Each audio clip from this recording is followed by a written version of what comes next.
नमस्कार, मैं हूं संजय शर्मा। आप देख रहे हैं 4 पीएम न्यूज़ नेटवर्क। कई एक हफ्ते से मैं लगातार कई बार देख चुका। एक बड़ी सुंदर सी बस, उसके ऊपर अंजना ओम कश्यप जी, आज तक की पूरी टीम और गडकरी जी बखान कर रहे हैं, मैंने ये हाईवे बनाया बम्बई का, और वो बम्बई की सड़कों पे वो बस घूमती हुई। लगभग 1 घंटे का प्रोग्राम था। मैंने भी बड़े मंत्रमुग्ध भाव से देखा कि गडकरी जी काम क्या कर रहे हैं। सुनता रहा मैं कि कहानियाँ बता रहे थे। फिर दूसरे चैनल पे मैंने बिल्कुल वही हालत देखी, गडकरी जी, गडकरी जी। तो मुझे समझ में नहीं आया कि गडकरी जी अचानक सारे टीवी चैनलों पे प्रकट कैसे हो गए और घंटे-घंटे भर का प्रोग्राम क्यों करने लगे? कहानी क्या है? ये तो कहानी पता थी कि मोदी जी गडकरी को पसंद नहीं करते। उनको लगता है कि अगर कुछ सीटें कम रहेंगी तो गडकरी प्रधानमंत्री ना बन जाएँ। पहली लिस्ट में गडकरी का टिकट काटा। फिर लोग बात करने लगे थे कि गडकरी जी का काम, काम, काम। तो मुझे फिर याद आया कि दिल्ली में एक सड़क बनी थी, द्वारका की, जिसको सोने की सड़क कहा गया। और उस सड़क पे गडकरी के भ्रष्टाचार की कहानियाँ, गडकरी के विभाग के भ्रष्टाचार की कहानियाँ सबके सामने आ गई। तो मुझे वो आज तक चैनल का 1 घंटे का इंटरव्यू मैंने इसलिए देखा, मैंने कहा निश्चित रूप से ये रिपोर्टर पूछेंगे कि भैया गडकरी जी, ये बम्बई के सुंदर-सुंदर हाईवे तो ठीक है, लेकिन आपने दिल्ली में, राजधानी में मोदी जी की नाक के नीचे, भारत सरकार के राष्ट्रपति की नाक के नीचे, यानी यहाँ पूरी सरकार बैठती हो, यहाँ देश का राष्ट्रपति बैठता हो, प्रधानमंत्री बैठता हो, सारे मंत्री बैठते हो, वहाँ हजारों करोड़ का भ्रष्टाचार कैसे कर डाला? ये कौन-सा जादू है? और फिर ये क्या मोदी की गारंटी वाली स्कीम यहाँ लागू नहीं होती है? कि कोई सड़क 10 करोड़ रुपए किलोमीटर बन रही है, वो 200 250 किलोमीटर बन जाए और सरकारी आंकड़ा ही उसकी, सरकारी विभाग ही उसकी पोल खोल दे। फिर मुझे लगा ये आज तक देश का सबसे बड़ा चैनल है, ये सवाल ज़रूर करेगा। लेकिन वहाँ तो अमूल बटर टाइप के सवाल हो रहे थे। मतलब जैसे मोदी जी से किए जाते हैं कि आप, आपको आम काट के खाना पसंद है, चूस के खाना पसंद है, आप इतनी ताकत कहाँ से लाते हैं, आप इतनी एनर्जी कहाँ से लाते हैं। मुझे लगा कोई तो पूछेगा अंजना जी का, कभी तो जमीन जागेगा, गडकरी से पूछ लो कि ये भ्रष्टाचार हुआ तो हुआ कैसे? नहीं पूछा। फिर मैं दिल्ली आया हूँ, दिल्ली में मेरे एक मित्र मिले, उन्होंने बताया कि आजकल पीआर कंपनी को करोड़ों रुपए दे रहे हैं गडकरी जी, कि उनकी थोड़े चेहरा वॉश बढ़िया कर दो, शाइनिंग कर दो। तो मैंने उससे पूछा कि आज तक को भी करोड़ों रुपए दिए गए होंगे बस में घुमा के इंटरव्यू करने के लिए? तो उसने कहा कि आपको पता ही नहीं है चैनलों को कितने करोड़ दिए जाते हैं इस तरह के प्रायोजित इंटरव्यू कराने के लिए। मैंने कहा भैया ये माल का धंधा अपने को समझ नहीं आता। फिर मैंने गडकरी के विभाग की पड़ताल करनी शुरू करी। मुझे लगा कौन आदमी ऐसा है जिसके पास ये जानकारी हो सकती है। तो मुझे एक शख्स मिले, और जब उन्होंने गडकरी के विभाग के कारनामे सामने लाए, रिकॉर्डेड चीजें दिखाई, तो सच में मेरे होश फाख्ता हो गए। नितिन गडकरी के विभाग का भ्रष्टाचार इस तरह खुल खुल के बोलेगा, ये मैंने अंदाजा नहीं किया। तो मैं आज उस बहादुर शख्स से आपकी बातचीत कराना चाहता हूँ। आम आदमी पार्टी के प्रवक्ता हैं, सर्वेश मिश्रा नाम है, और सांसद संजय सिंह के करीबी थे, तो ईडी ने इनके भी नोटिस वोटिस और तमाम इनके ऊपर भी किए। जो सच बोलेगा उसका यही हाल होगा। लेकिन मेरा अनुरोध है, ये पूरा इंटरव्यू सुनिएगा, आपके पसीने आ जाएँगे।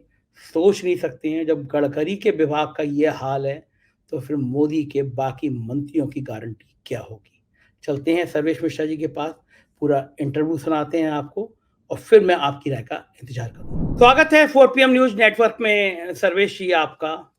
और मैं बहुत दिनों से चाहता था कि आम आदमी पार्टी के किसी नेता से बात करूँ, देखूं कि कितने भारी मुसीबत में फंसे हुए हैं, दुर्दिन में फंसे हुए हैं। आप लोगों ने ऐसे काम क्यों किए कि 2-2 नेता आपके जेल में हैं, तीसरा आपके मुख्यमंत्री जेल में जाने की तैयारी कर रहे हैं। आए थे आप लोग बड़ी साफ-सफाई की बात करने वाले, शुचिता की बात करने वाले। ये कहाँ शराब और आपके धंधे में आप लोग उलझ के रह गए? शुक्रिया आपका, आपके दर्शकों का। और आज की वर्तमान राजनीति का परिदृश्य ये है कि जो भी लड़ेगा उसको जेल जाना पड़ेगा, और लड़ेगा और तय किया है कि सरकार का विरोध करेगा तो जेल तो समझ लीजिए। जेल तभी नहीं जाना पड़ेगा जब वो भारतीय जनता पार्टी की हाँ में हाँ मिलाए, इनके इलेक्टोरल बॉन्ड खरीदे, या किसी तरह भी सरकारें तोड़ने और जोड़ने में भारतीय जनता पार्टी की मदद करे। आम आदमी पार्टी के 2-2 नेता जेल में हैं। सत्येंद्र जैन बीजेपी एंट्रिम बेल पे चल रहे हैं। हम सभी लोगों ने तय किया कि हम लड़ेंगे सरकार के खिलाफ, तानाशाही के खिलाफ, देश में मची लूट के खिलाफ, बढ़ती महंगाई के खिलाफ। और इसलिए ये है, और लड़ते रहेंगे। 2024 का चुनाव आ रहा है, उसमें आप परिणाम देखेंगे कि इस लड़ाई के लिए जनता हमें पसंद करेगी।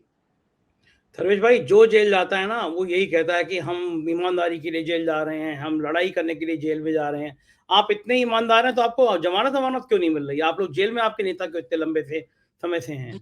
देखिए, ये तो राजनीतिक तौर पे है, जो पीएमएलए का कानून बनाया गया है। पीएमएलए में मैं भी रेगुलर बेल पे हूँ, मैं खुद स्वयं रेगुलर बेल पे हूँ। तो आप ये भी पूछ सकते हैं कि भाई जब सब जेल गए तो मैं क्यों नहीं जेल गया, मैं क्यों रेगुलर बेल हो गई। तमाम ऐसे सवाल हैं। और अगर जेल की बात आप कर रहे हैं तो एक ही केस में सीबीआई में 20 दिन में बेल मिल जा रही है, दूसरे में 1.5 साल तक बेल क्यों नहीं मिल रही है। तमाम ऐसे सामान्य समझ की चीजें हैं जिसको लोग समझ सकते हैं कि कैसे ये कानून दूसरे कानूनों से बहुत ही अलग है। और जानबूझ के सरकार इसका दुरुपयोग कर रही है। जिनका इस्तेमाल कुख्यात लोगों को पकड़ने के लिए था, जो कि ड्रग पेडलिंग और इस तरीके के धंधे में लिप्त हैं, उनका इस्तेमाल देश के विपक्ष की आवाज को दबाने के लिए की जा रही है। सांसद संजय सिंह जैसे आवाजों को दबाने के लिए, मनीष सिसोदिया जैसे शानदार स्कूल बनाने वाले व्यक्ति की आवाजों को दबाने के लिए की जा रही है। तो ये देश में कानून का दुरुपयोग है और जनता इसका जवाब इनको देगी आने वाले चुनाव में। अच्छा सर्वेश भाई, आपको बड़ा मजा आया। आप तो संजय सिंह के बड़े करीबी माने जाते थे, संजय सिंह के बिल्कुल राइट हैंड थे। तो अब आपको समझ में आ रहा है कि संजय सिंह का साथ कितना भारी पड़ा? देखिए, राइट हैंड और लेफ्ट हैंड की क्या बात है, एक अच्छी बात है कि संजय भाई साहब के साथ जितने लोग रहते हैं वो जेल, थाना, पुलिस, मुकदमा सब चीजों के लिए तैयार रहते हैं, क्योंकि वो जैसे हैं बड़े ओरिजिनल व्यक्ति हैं। तो जब किसी भी राजनीतिक संघर्ष करने वाले व्यक्ति के साथ आप रहेंगे तो निश्चित तौर पे सरकार से लड़ाई है तो उसका प्रकोप झेलना पड़ेगा। ईडी, सीबीआई, तमाम ऐसी चीजें हैं जो झेलना पड़ेगा। तो जब एक बड़ी लड़ाई में हम लोग निकले हैं तो आज जरूर हमें लग रहा है कि इस तरीके से सत्ता की लड़ाई है, कई बार मेंटली प्रेशर होता है, सब कुछ है। लेकिन मुझे लग रहा है कि जब एक बड़े पैमाने पर जाएंगे तो हम लोगों को सकारात्मक तौर पे लगेगा कैसे देश में लोकतंत्र को बचाने के लिए ऐसी लड़ाइयों में सब झेलना पड़ता है। अच्छा, आप ईमानदारी से बताइए, नारा लगता है अब की बार 400 पार। ये नारा डराता तो नहीं है आपको कि अब की बार इतने बुलंदी से प्रधानमंत्री आ रहे हैं? प्रधानमंत्री का कॉन्फिडेंस देखिए, कहते हैं कि अब की बार 400 पार। पार्टी पूरी उत्साह से लबरेज है, उत्साह से भरी है। आपकी पार्टी बेचारी अदालतों के चक्कर काट रही है। क्या रोक पाएंगे आप मोदी को 400 से नीचे आने में? क्योंकि उनका जो व्यक्तित्व है वो कहते हैं मोदी की गारंटी अब की बार 400 पार। नहीं, अगर 400 पार जैसा माहौल रहता तो भारतीय जनता पार्टी इस तरीके से बौखलाई हुई तो नहीं होती। देश के एरू गैरू नत्थु खैरू कोई भी भारतीय जनता पार्टी में शामिल होने की बात करे, भाजपा ही अपने लोगों को नहीं पूछते हैं, अपने सांसदों को नहीं पूछते हैं। दूसरा कोई बाहर से आ रहा उसको तवज्जो मिलती है खूब, आज वो आसमान पे है। दूसरी पार्टियों को तोड़ने की जरूरत नहीं पड़ती, दूसरे सांसदों विधायकों को तोड़ने की जरूरत नहीं पड़ती, कहीं से भी नहीं है। हवाई दावे हैं, पूरी तरीके से मजबूती से विपक्ष लड़ रहा है, मजबूती से मुद्दे लड़ रहे हैं। बेरोजगारी लड़ रही है, महंगाई लड़ रही है। देश में हर तरफ इन्होंने जो त्राहिमाम फैला रखा है वो लड़ रहे हैं। जो सरासर झूठ की यूनिवर्सिटी इन्होंने फैला रखी है, सीधे साधे भोली भाली जनता को मूर्ख बना रहे हैं, वो लोग खुद अपनी लड़ाई लड़ रहे हैं। वो लोग बहुत ही परेशान हैं। बस क्या है, सरकार अपने तंत्र और अपने सिस्टम से हर एक वर्ग को डरा रही है, उनकी आवाजों को उठने नहीं दी जा रही है। आप पत्रकार हैं, आपके साथी पत्रकार होंगे, कोई भी आप 2-4 लोग तो ऐसे हैं, आप ऐसे खुद हैं जो बोल भी दे रहे हैं, देश में बोलने वाली आवाज बन चुके हैं, खुद संघर्षों से निकले। वरना तमाम आज के पत्रकार भी देखिए, मतलब या तो सरकार को उठा लीजिए, पत्रकार देखिए, सब एक ही तरीके से बोलते हैं। सिर्फ जनता ऊपर से कई बार आपको दिख रहा होगा कि कुछ लोग बोल नहीं रहे, कि लोग बहुत परेशान हैं और अपने वोट की ताकत से वो जवाब देंगे सरकार। ठीक है, देखिए सरकार अपने काम दिखा रही है। प्रधानमंत्री जी कहते हैं कि देखो मैंने इतनी वंदे भारत ट्रेन चला दी, मैंने गांव किसानों की आमदनी बढ़ा दी, देश 5 ट्रिलियन इकोनॉमी की तरफ बढ़ रहा है। उनके काम दिखाते हैं, उनके मंत्री अपना प्रेजेंटेशन दिखाते हैं, बाकायदा टीवी चैनलों पे दिख रहा है कि मंत्री काम कैसा कैसा कर रहे हैं। आपके पास कुछ है दिखाने को? उनके काम देखे कभी आपने, कितने शानदार काम कर रहे हैं वो लोग? नहीं, आप जरूर निश्चित तौर पे भारतीय जनता पार्टी के काम देखें। कोरोना के दौर में सैकड़ों ट्रेनें एक एक दिन में 200-200, 500-500 ट्रेनें बंद होती गई। कई ट्रेनें ऐसी हैं जो आज भी शुरू नहीं हुई।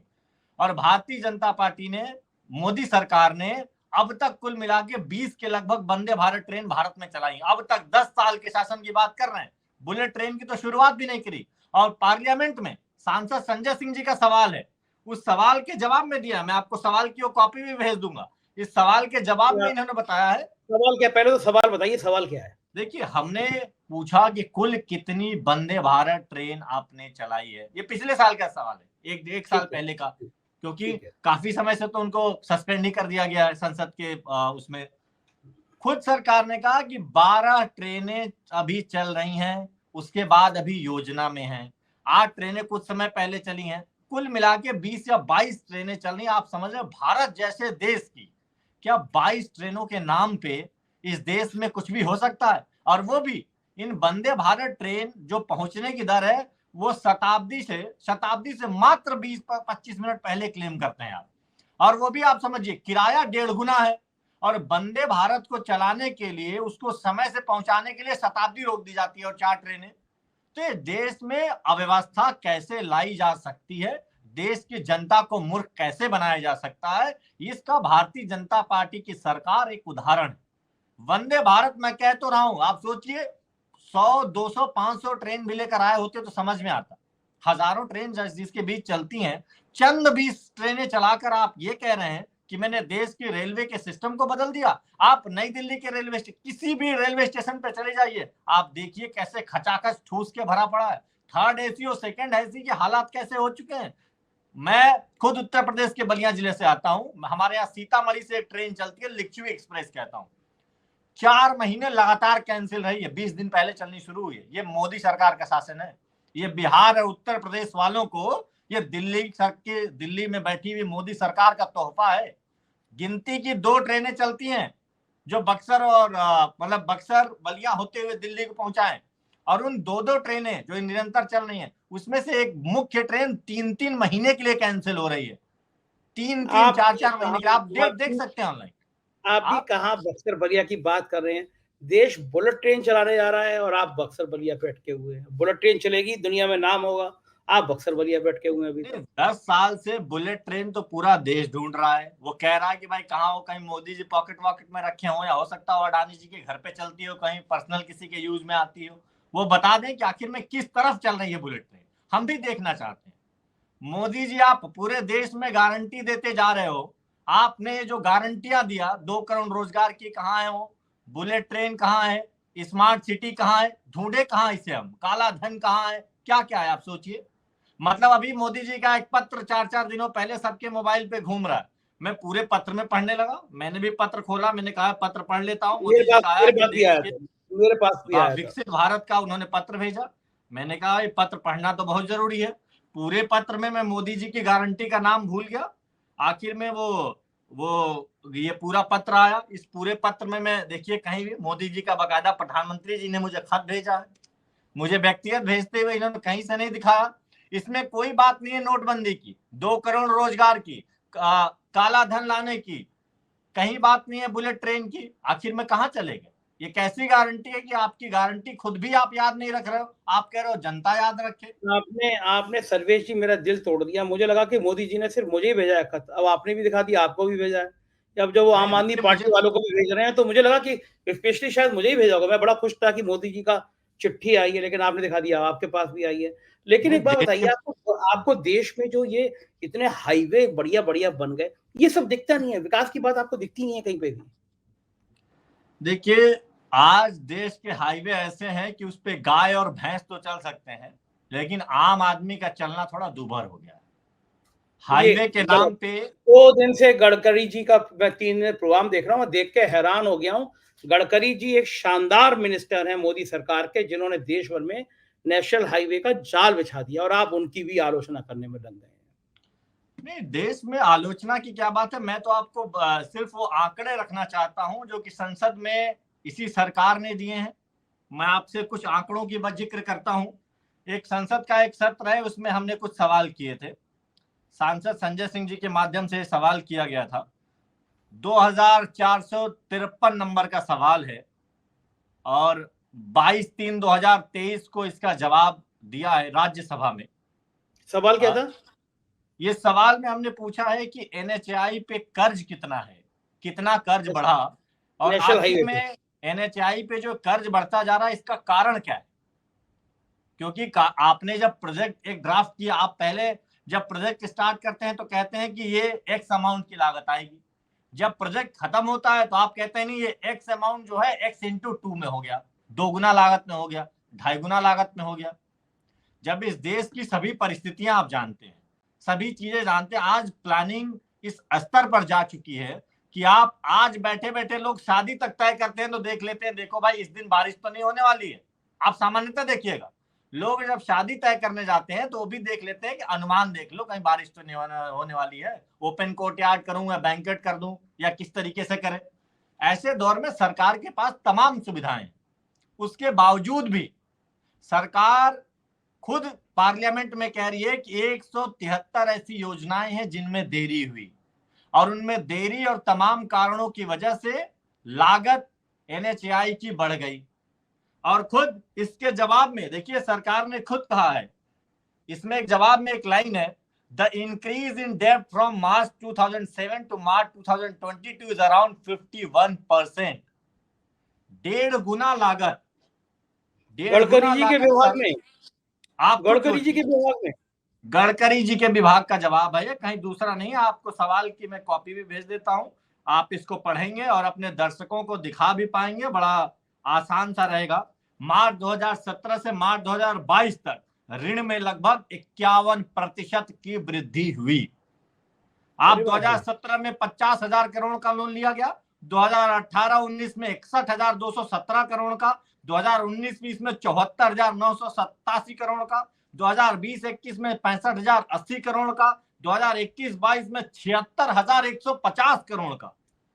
देश कोरोना से जूझ रहा था, देश महंगाई से जूझ रहा था, 71 हजार करोड़ का लोन लिया जा रहा था। कुल तो लोन मिलाकर तो काम किया होगा ना उन्होंने, सड़कें बनाई होंगी लोन लेके।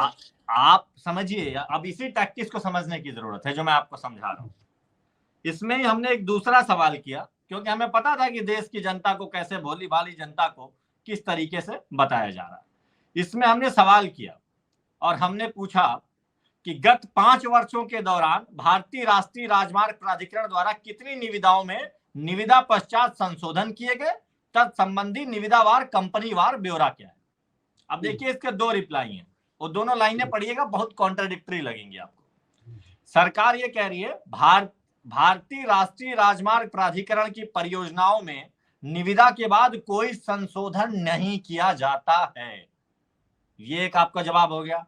अब इसी के दूसरे पे आइए, जो सी से लेके दूसरे में है, लेकिन ये कह रहे हैं जी नहीं, हालांकि भारत के नियंत्रक एवं महालेखा परीक्षक ने अपनी 2022 की रिपोर्ट संख्या 11/4/8/2022 को संसद में प्रस्तुत में एनएचएआई द्वारा बीओटी परियोजनाओं में प्रीमियम के युक्तिकरण पर अन्य बातों के साथ साथ पैरा 3.2 में बताया कि एनएचएआई में निविदा पश्चात संशोधनों का सहारा लेकर रियायत ग्राहियों को अनुचित लाभ दिया।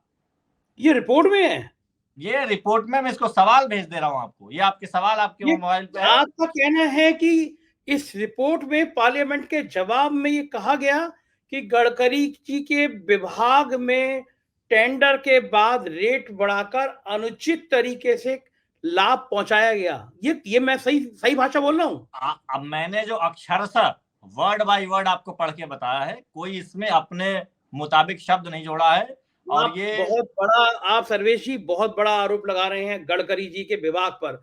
मोदी का वो मंत्री जिसका चेहरा चमकता, छोड़िए, मैं 3-4-5 दिन से देख रहा हूं, आज तक में अंजना ओम कश्यप जी ट्रक के ऊपर बैठा के, ट्रक या बस जो भी है हाई फाई, उसको बैठा के गडकरी जी को घुमा रही है हर जगह, और बड़ा बढ़िया शो दिखा रहे हैं, हाईवे दिखा रहे हैं कि गडकरी जी के हाईवे कितने बढ़िया हैं। इसके अलावा दिखा रहे हैं बाकी चैनल पे, हर तरफ जिधर देख रहा हूँ गडकरी दिखाई दे रहे हैं। तो क्या ये सब चैनल वाले क्या ऐसे ही आपको दिखा रहे हैं? आपको क्या लग रहा है? ये आज तक मैं तो पार्लियामेंट का अनस्टार्टेड क्वेश्चन 3271 नंबर की बात कर रहा हूं, जिसका 29/3/2013 को रिप्लाई दिया गया है। और ये संसद की तरफ से एक आधिकारिक डॉक्यूमेंट जो मिलता है, मैं आपको भेज भी दे रहा हूं, अपने दर्शकों को भी दिखा दीजिएगा। ये मोदी सरकार की इसकी भाषा तो ये बता रही है कि टेंडर जो हुआ, मैं बिल्कुल, देखिए हमारे सीधे साधे दर्शक होते हैं, कोई रिक्शा भी चलाते हैं, कोई 5 स्टार होटल में बैठते हैं। मैं सीधी सादी भाषा में बात करूं कि 100 रुपए का टेंडर हुआ, 100 रुपए का टेंडर हुआ ये मोबाइल बनाने के लिए कि साहब ये मोबाइल 100 रुपए में बन जाएगा। टेंडर हो गया, मेरी कंपनी ने ले लिया। फिर इसी का रेट बढ़ा के 150-200 रुपए कर दिया गया जब मैं काम कर रहा था। यही हुआ ना, मतलब आपका कहने का मतलब यही है ना? यही जवाब आप है ना? आप पूरी तरीके से ये देखिए, सीधी सी बात है कि कोई एक टेंडर किया जा रहा है और उस टेंडर की जो लागत है, वो लागत अलग अलग चीजों की वजह से उसके जो शुरुआत की लागत है और जो पूरी करने की लागत है उसमें बहुत बड़ा फर्क है, जिसकी वजह से भी कई कई अनियमितताओं की बात इसमें खुद जो कैग की रिपोर्ट में बात की गई, जो पार्लियामेंट में टेबल की गई है, उस टेबल की अरे गई वाह! रिपोर्ट की बात है। इसमें एक और भी जो सवाल हमने किया था, इसमें बकायदा सरकार ने वो डेटा दिया है। ये देखिए, आप स्क्रॉल करते जाएंगे, ये पूरे 50 पन्ने का डेटा है। ये ये क्या है? किस प्रदेश ये किस प्रदेश में कौन सा राजमार्ग बना और उसके बनने में क्यों देरी हुई और उसके देरी की वजह क्या, ये सब आगे मार्ग है। देखिए, ये पीले से निशान है। देखिए देखिए सरकार द्वारा दिया गया डॉक्यूमेंट है, इसमें लिखा भी गया है ठेकेदार के मामले की वजह से देरी हुई, अन्य मामलों की देरी वजह से देरी हुई, उपयोगिता सुविधाओं के स्थानांतरण की वजह से देरी हुई, प्राकृतिक आपदा की वजह से देरी हुई, सबका मेंशन्ड है बकायदा। ये आप तो समझिए। आपने आप आज ऐसा खुलासा कर रहे हैं। लेकिन मुझे बताइए कि जो आप मुझे बता रहे हैं, मैं अपने दर्शकों को बता रहा हूँ, तो फिर ये जो इतने बड़े-बड़े चैनल हैं, ये जो बातें बता रहे हैं कि बस पे ब खड़े हुए हैं गडकरी जी, हाईवे हाईवे मुंबई के दिख रहे हैं, ये सब क्या है? ये क्या पीआर है? मतलब धंधा है ये, पैसा दे के खेल है चैनलों पर? देखिए, असलियत तो इसकी मेघा इंजीनियरिंग से पूछनी पड़ेगी आपको, अंदर की क्या। मैं तो ओह! आपको जो ओह! संसद बॉन्ड, के इलेक्टोरल अंदर बॉन्ड। हुँ। जो संसद के अंदर हमने सवाल पूछा, जो उस सवाल का रिप्लाई आया, और उस सवाल का रिप्लाई भी ऐसा नहीं कि आप खुद माननीय गडकरी जी के यहाँ से आए, और बाकायदा बहुत अच्छे तरीके से आए। ऐसा लग रहा है कि वाकई इस तरीके से अगर चीजें हो, बाकायदा चार्ट बना हुआ है, ग्राफ बना हुआ है, कितने का टेंडर है, कितने किलोमीटर का टेंडर है, उसके अलावा इस टेंडर का स्टेटस क्या है, अगर निर्माणाधीन है तो इसमें देरी की वजह क्या है, बाकायदा चार्ट बना के है। कोई ऐसा भी नहीं कि अलग अलग, मतलब एक सरकारी आंकड़ा है, मैं कुछ नहीं बोल रहा हूं आपसे। ये आप खुद आपने तो देखिए कि सब देश आपने ना में कैसे मोदी आपने सरकार किस तरीके से लोगों को गफलत में डाल रही है। अब देखिए, आप जब आप मेगा इंजीनियरिंग जैसी कंपनियों को लाएंगे, उनसे इलेक्टोरल बॉन्ड लेंगे और उनसे बॉन्ड लेंगे, तो निश्चित तौर पे अगर वो कहेंगे कि मेरे फ्लाईओवर का दाम बढ़ गया, आप बढ़ाओ, तो आप घटा नहीं पाओगे। आप उनसे, एक दिल्ली की सरकार है, हम फ्लाईओवर बनाते हैं तो 100-100 करोड़ रुपए बचा दे रहे हैं, हम टेंडर की कॉस्ट कम कर दे रहे हैं। आप में क्या है, आपकी कॉस्टिंग बढ़ती जा रही है। आपको खुद कैग जो सरकारी संस्था, वो खुद लिख के दे रही है, आप खुद लिख के दे रहे हो कि क्या क्या वजहें हैं। मतलब 173 के तकरीबन सड़क, एक साल पहले का, मैं आपको लगभग एक साल पहले का वो डेटा बता रहा हूं, जिसकी वजह से 173 सड़कों के दाम बढ़े। मतलब उनमें सरकार को ज्यादा पैसा देना पड़ा, परियोजनाओं में देरी हुई, 173 परियोजनाओं में देरी चल रही है, और कहीं ना कहीं से आप कह रहे हो कि देरी वजह है, ये वजह है, वो वजह है, जिनकी वजह से कॉस्टिंग बढ़ रही है। तो ये सरकार की लैक ऑफ प्लानिंग है, और ऐसे लूप होल्स का इस्तेमाल करके ही सरकार पूरे देश में बहुत ही बड़े तरीके का व्यापक भ्रष्टाचार कर रही है। और अदरवाइज मेगा इंजीनियरिंग जैसी कंपनियां सरकार का इतना बड़ा इलेक्टोरल बॉन्ड क्यों लेंगी? अदरवाइज आप खुद समझिए, जिन कंपनियों का फायदा 100-100 करोड़ है, वो 300-300 करोड़ आपको डोनेट क्यों करेंगे? जब आप इस तरीके का कार्य करते होंगे तभी होगा। निश्चित तौर पे हमारा शक जाना लाजमी है, हम संदेह तो करेंगे, और जनता भुगत रही ना है। मैं आपको बताऊं, सर्वेश जी बुरा मत मानिएगा, मुझे लग रहा है कि मैंने बेकार आपका इंटरव्यू किया। कभी-कभी आदमी के भ्रम टूटते हैं ना, उसको दुःख होता है। मेरे को नितिन गडकरी की इमेज बड़ी अच्छी थी कि यार कम से कम एक मंत्री तो ऐसा है जो काम करता है और जो काम दिखा रहा है अपना। लेकिन आज आपने ये जो आंकड़े निकाले हैं भ्रष्टाचार के, गडकरी के विभाग के, सच में मुझे दिल दुखा। मुझे लगा कि कुछ है भी सही या सब कुछ गारंटियां हैं, ऐसी फर्जी गारंटियां हर नेता की। नहीं देखिए, लोगों के टैक्स के पैसे से ये सड़कें बन रही हैं, राजमार्ग बन रहा है। आप लगातार कर्ज पे कर्ज बढ़ाए जा रहे हैं, और लोगों का टोल इतना बढ़ाया जा रहा है। आप किसी टोल पे खड़े होके जाइए, देखिए, जो गरीब आदमी है, जो छोटी गाड़ियों से चलता है, जो किराए की गाड़ियां हैं, वो लोग बड़े राजमार्गों से जाना नहीं पसंद करते हैं। क्या हम सिर्फ अमीरों का देश बना रहे हैं?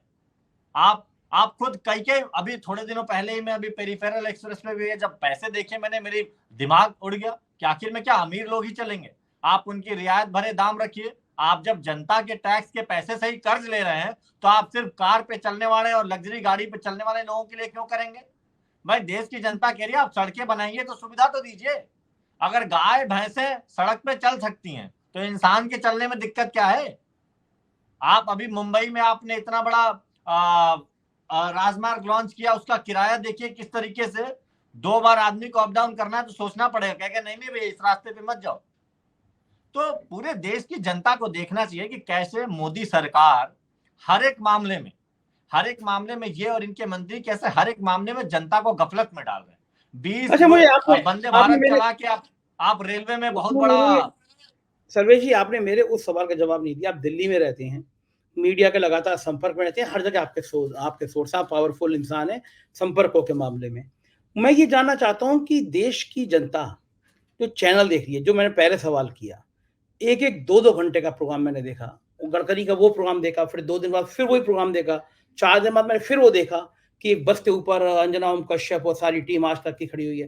बाकी चैनल में भी ये सेम चीज़ देखी और गडकरी जी खड़े हुए हैं, गडकरी जी बखान कर रहे हैं, 1-1 घंटे चल रहा है।